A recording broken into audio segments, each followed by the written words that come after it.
This is Jay with Fresh Vintage YouTube channel. I'm here at SEMA 2022 at the Optima Ultimate Street Car. And I've got Jim and Matt with me. Good to be here. Good to be here. They're going to go over their Mustang. That's right.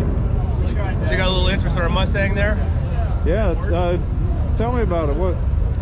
So it's a 2004 Mustang GT that has been customized from engine, suspension, interior, electronics, everything you can name. We've upgraded.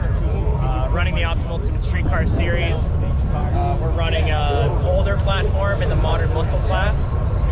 But starting with the engine, it's a 4.6 liter stroker aluminum block.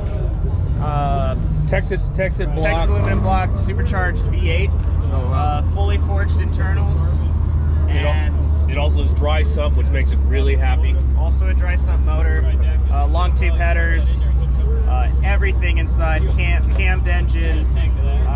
You know, we had a 2-valve, now it's a 4-valve, and it's making 825 engine horsepower, which is about 730 at the wheel. This is a pretty special V2. This one actually rolls up to 60,000 RPM because it's got the heavy-duty transmission in it, which just makes it able to have a wider range of power, and it's a really linear exposure for you. For the exterior, we have carbon fiber Tiger Racing hood, carbon fiber fenders, wide body. Custom canards, Carter Customs aero package on it, which is fantastic. Cobra front bumper, and also his Carter's adjustable rear deck lid spoiler, which can actually retract or extend depending on the series we run it. On the interior, we have Status Racing, a full custom color scheme, carbon fiber throughout, custom gauges, a full data telemetry system by Autosport Labs Race Capture. It's basically what we think the factory should have came. You know. This car is far from a stock build, but So we haven't done enough with the suspension. So we have a Cortex SLA front suspension that gives us, we're starting at 4 degrees of camber, and it camber gains.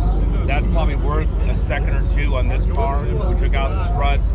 That is like probably of all the things we've done, that's probably the most return for the dollar. So essentially double wishbone front suspension along with the QA1 mod shocks. So double adjustable through and through, front and rear. The rear is an IRS swap. So we have build full tilt boogie parts and bushings in it. So this thing hooks up. It handles incredibly well for an old Mustang. Wow.